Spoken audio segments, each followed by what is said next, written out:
THFC till I die. Your home of Tottenham past and present. Yes. How are you all this morning? Right. So that was my Darth Vader impression. Didn't go down very well. But anyway, welcome to It the was show. pretty good. With me usually is my usual co-host, Mr. Philip Brady, the Godfather, who likes leaving horses' heads around people's houses as surprises. And down below is his assistant, Queen Ellie Hoybier, who actually leaves unicorn's head beside people's head just as a distraction to the main event. Guys, look, it's going to be a very short. It's going to be a very short show because there really isn't any news. No. But what I want to start on, guys, is the news that's coming out of Manchester United, which I think could do very well to us, Philip and Ellie.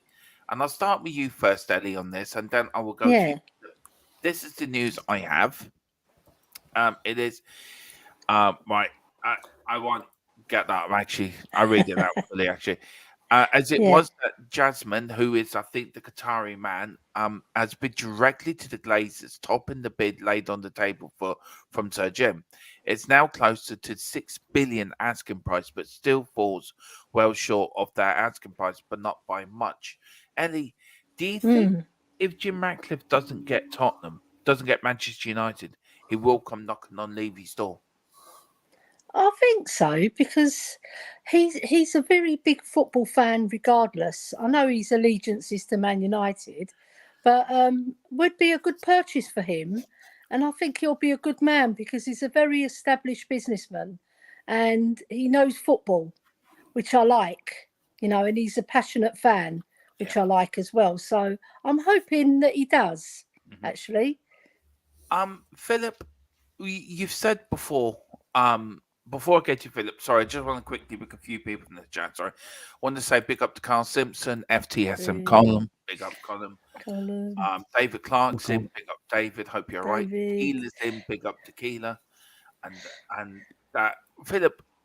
Look, Manchester United are a bigger club than Spurs. We all recognise that due to history, due to what they've done in the past. We had Colin on yesterday on the podcast, and we were talking to him off screen about Man United and about Tottenham and everything like this. Where do you think somebody buying Tottenham is solely squared on what happens at Manchester United? No, it's not. But Jim Ratcliffe, if he comes down with the same proposal to buy Tottenham that he made to buy Manchester United, I don't want to hear about it. Because his proposal was that Glazers would retain 20% of the stake in United. And I think none of us want ENIC to have a 20% stake in the club going forward. So if he comes down with a revised offer, I'd welcome him with open arms. But I don't think, as it stands at the minute, if United are going for 6 million, what does that make Spurs worth? 4.5? We did hear the figure of 5 being mentioned for Levy.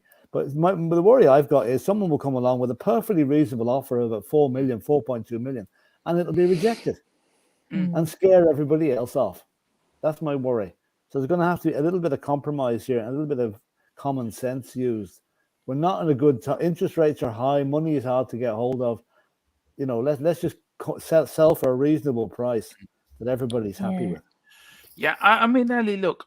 Yeah. We all know Levy wants to. We all know people want Levy out. The section of the fan base, excuse me, they want Levy out, ENIC out, and that's it. Nothing else will do. Where do you think? Do you think if Jim Ratcliffe does come knocking and he does say, "Well, look, this is what I'm offering," and as Philip said, 20% in, you have a 20% holding, which they already had anyway under Alan Sugar. People seem to forget Levy and ENIC had bought shares in Tottenham when Alan Sugar bought the club with Harry Venables. So where do you stand on that? Would you accept that as a Spurs fan if Jim Ratcliffe come in and said, "Look, I'll buy the club, I'll give you loads of money to buy players, but Daniel Levy stays in touch with stays in the chairman"? Would you accept that? No, I wouldn't. And I'll tell you why. Because Daniel Levy is one of these characters that won't let it go. So I think it's best, like Philip said, to get them completely out so that they can't meddle, and he particularly can't meddle, because everything that he touches ruins our chances of going and progressing. So he's done so many bad. I know he's done good things, right? I know he's done good things on the business side, but on the football side, completely, we've got to get rid of him completely, and have a new chairman appointed. If it's not Sir Ratcliffe himself, then appoint somebody who knows football and is in touch with modern day football as well, Dermot. That's very important. Look, How to deal with other chairmen. Yeah. Before I come to you, Philip, Ellie, look, I'm going to play devil's advocate here. Yeah. It's not really all the Levy's fault. Joe Lewis has to take responsibility as well for what he's done. And why do you think the fans and the protesters are not, when they say like Levy out, in here, one, aren't they frustrated? The frustration at Joe Lewis. Well, they are. That's a falsity. They do. They do apportion a lot of the blame, but it's because Levy is the face of the club, isn't he? He's the chairman. He's the face. So they're going to hit out at him, and because of all the things that he's done, right? When he goes to Lewis, he should fight for that money to invest in the club. He gives in too easily, and then when it comes to the transfer deals, he's messed up a lot of them. So the thing is, you have to go for both of them, really, not just one of them. Yeah. Just Philip, quickly before we move on to our, there's really not much news around about anything today. This is why I'm talking about this. Where do you stand on the premise, Philip, that we need to spend a lot of money to make us successful? Where I don't think we do. I think you buy 2 or 3 players. I think we've got a team that's quite capable. I said it last night on Dave's channel, of competing for the Champions League places next season, which is top 5. So do you think this premise of we need to spend millions and millions and millions of pounds is a bit of a dream, bit of a far-fetched dream? First of all, just go back to the thing about Joe Lewis, just finish off on that. It's a lot easier to have a protest against Daniel Levy on the high road than to hire a plane to go to the Bahamas and protest at some island out there. Yeah. So that's why Daniel Levy gets the stick. We need 2 centre-backs, a goalkeeper, a central midfielder, and another striker. Now, if that costs 100 million, that's a lot of money. It's a lot of money. If it costs 200 million, that's what it costs. We're not that far away. We have a nucleus of a good team. We just need it boosted up in vital areas, centre-back being the first thing to be addressed. But let's face it, we're the 3rd or 4th top scorers in the league. So going forward, there's no problem, except just maybe creativity. Creativity might be an issue. Now, I've seen this morning that Yuri Tillemans is up for sale. It's going to be available at the end of the season from Leicester. We should be jumping. We should have jumped on him before Leicester did. Yeah. I just want to say, Ben, I was only trying to play devil's advocate. That's all I was trying to do. I wasn't trying to do anything. Wasn't trying to say that I say they've done well. I was trying just to play devil's advocate to a question to Ellie. Yeah. I get what you mean. I do understand that. And look, myself, I want change, but change is going to take time. We all know that it's not going to happen overnight. But if Levy comes back in with a 20% stake, or is left with a 20% stake, I guarantee it'll be Sugar versus Venables all over again. Yeah, it will be. Yeah. It's not. He's got to go. He's got to go full time. He's got to go completely. Yeah, but the point I'm making is, I was only trying to play devil's advocate with you, Ellie. That's all I was trying to do. I wasn't trying to. Yeah, no I'm worries. not trying to come across as of what I think with these arguments, you also got to play some devil's advocate. You got to try to keep an argument. You got to try to see it from the other side. But no, big up, Ben. No, I don't want us to be elites. I don't. And you look at the likes of Leeds, and you look at the likes of Leicester. You look at the likes of teams like that. But you also look at the Blackburn back in the 90s. Jack Walker spent millions on players, won the league, and where are they now in League 2?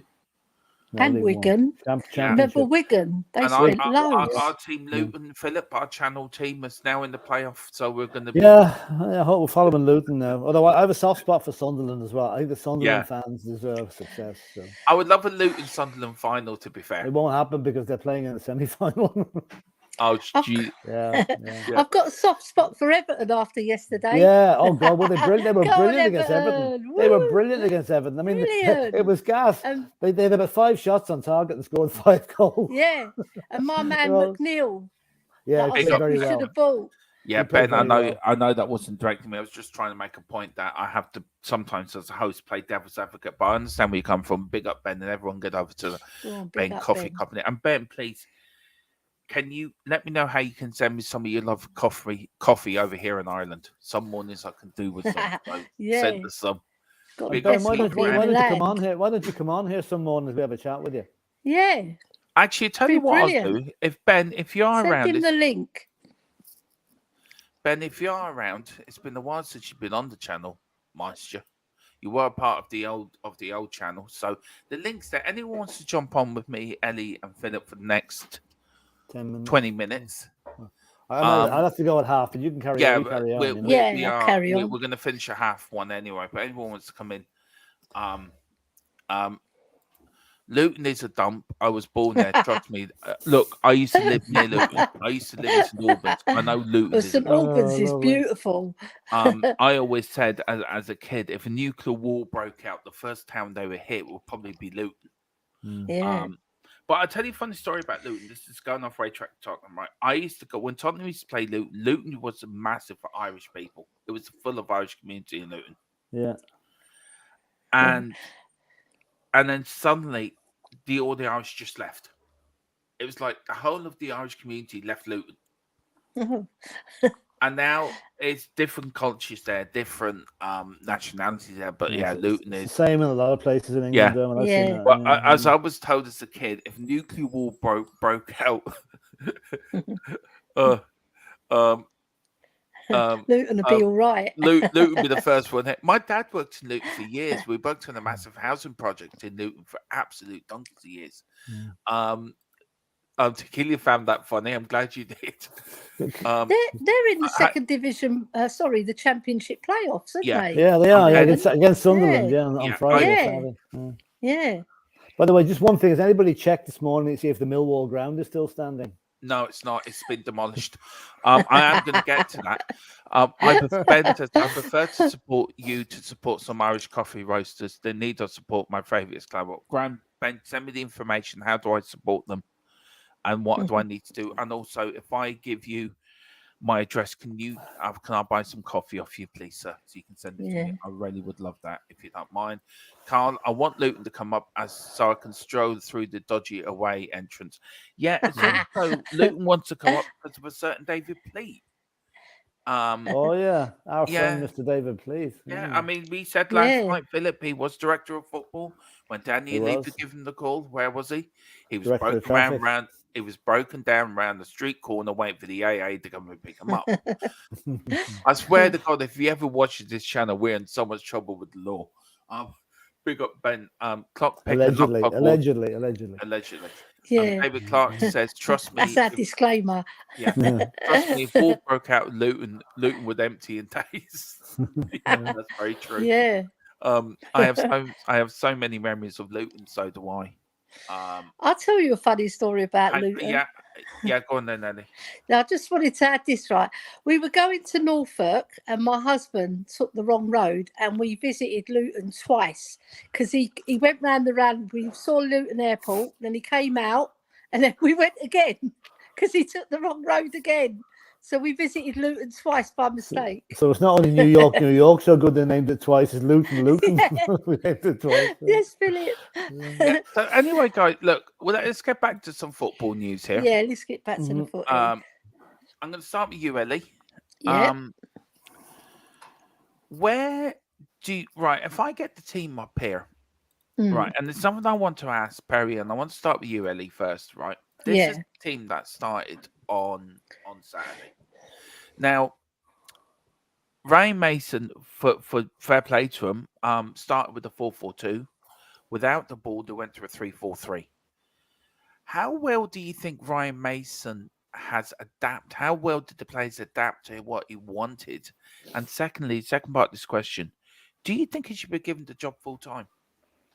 Right. The first part of the question, yeah, tactically, it was really good of him to do that because we were a lot more organised, and it made sense that he dropped Dyer as well. I must add that too. And they all knew their jobs, right? They didn't do them. A lot of the players didn't do them like to the high level, but they did do it to efficient enough to beat Palace 1-0. All right, and we had some moments in the match that were very, very good, especially transition from defence into midfield was a lot better, I noticed. And our defending was more compact, and they all trusted one another, which I liked. In terms of the second part of the question, now I don't think he's quite ready yet. Not yet, but he will get there. He just needs to go and do a few more, maybe lower league teams, then come up to the Prem, and then later on, maybe in the next 5 years, I would say, he'll be ready. Now, Philip, we've seen managers come up and been given the jobs really early and become a success. You look at Bill Nick, took over Tottenham in the 50s. Look at the success he had. You look at Keith Birkinshaw, didn't really have much managerial experience, came to Spurs, was a success. You look at the likes of who else now? Who can I pick now as an example?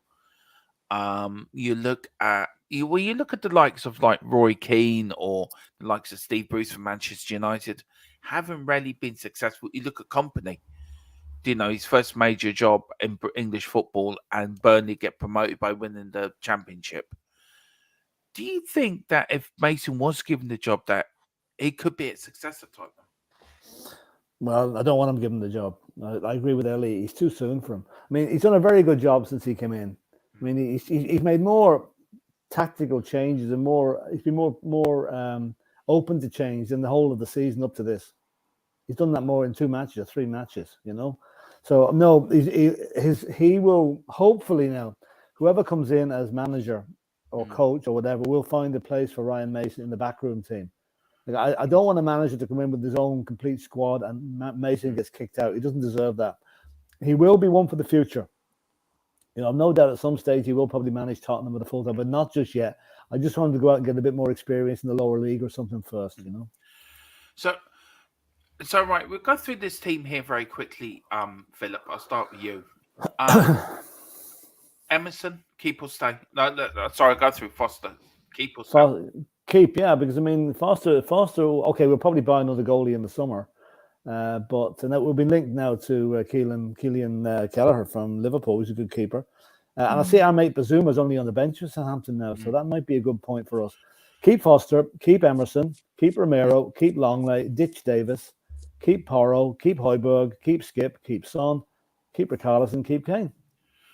So then, Ellie, that's my question to you is, we're really not that far short of a decent side, are we? No, I just think we need a bit of tweaking. Like at the back, we need somebody by Romero who's commanding. Well, and he's got the experience. Can Longley not do that job? I don't think he's got all the attributes of a centre back. Oh. He's not fast enough for starters. His passing's very good, but he lacks a lot of defensive awareness in my eyes. Yeah. Right, because I've been watching him quite closely. He's a decent player, but I don't think he's going to take us to that next level. Therefore, I'd like somebody more experienced by Romero, who's commanding and strong and powerful and can deal with the crosses coming in. Yeah, I have to really, really disagree with you, Ellie. I really do disagree with you. Absolutely. And I don't mean that nastily or harshly or anything. I really disagree with you. I thought Longley and Romero complemented each other very well on Saturday. I thought Romero looked across and said, right, I've got a bit of Longley here, a bit of a French mustard. I can do what I do. He can do what he does. It was like watching Romero and Longley. It's like trying to put together a lovely roast dinner. Romero was the lovely bit of beef, and Longley was the vegetables and the Yorkshire. Do you not think, though, if we're going to play a three at the back, we need a commanding centre back in the middle of the two of them? I don't want us Yeah. playing three at the back. Well, I'm only saying, like, the three at the back seems to be the way forward. I know that a four is better, but I think the problem there is a lack of height.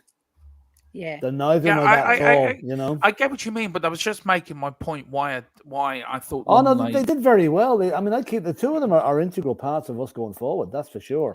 But it's just we probably just need another one in the middle to help them out and to be a squad. I mean, you know? Ellie, he's 12 million. It's worth a buy, isn't he?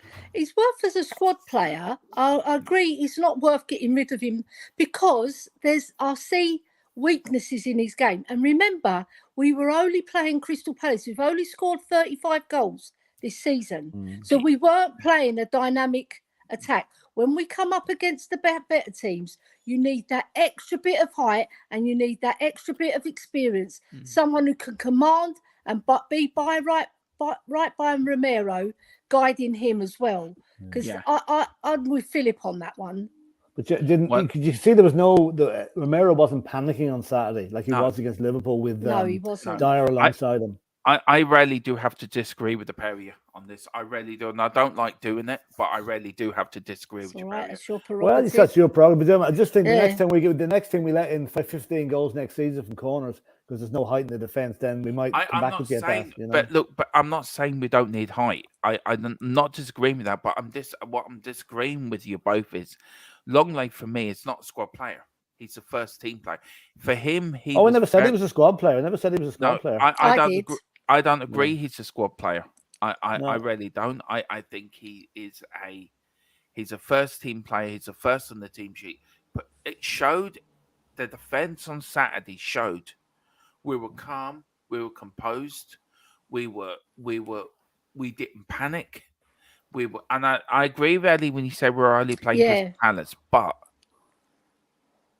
but Palace are a very dangerous side too. Palace can turn you over like that if they got a chance. If we had Dyer in there, we would have conceded a few times on Saturday, and it proved. Right, they're disagreeing with you in the chat there about Longley.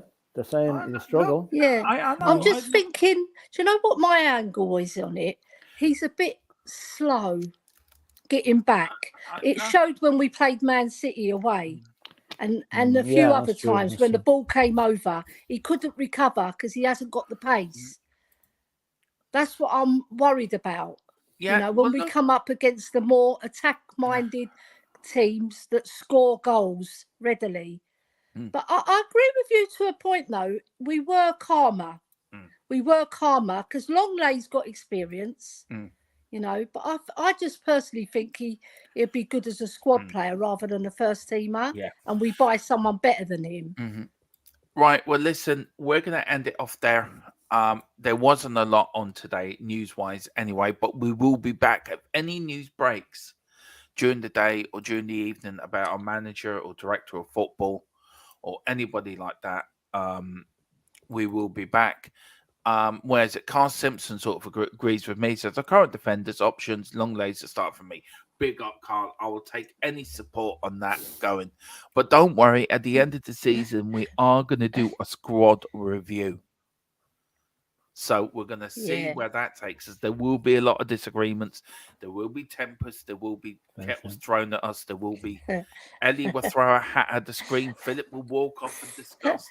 I'll just sit there looking glum thinking, what the hell's World War IV just broke out here?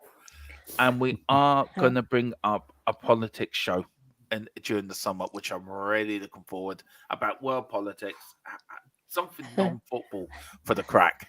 So we're going to go there. I was going to say I could roll some Greek meatballs and throw them as well. I'm docking already. I'll get you right in the schnoz. Anyway, listen, we're back tomorrow at 1. Take care, whatever you do. Philip, have a safe journey to Dublin and rock it tonight in Darkies. Ellie, enjoy what you're doing tonight. I'm going to chill out for the rest of the day. Let's all get on. I've got to do some weeding. We are back. Come on, you Spurs.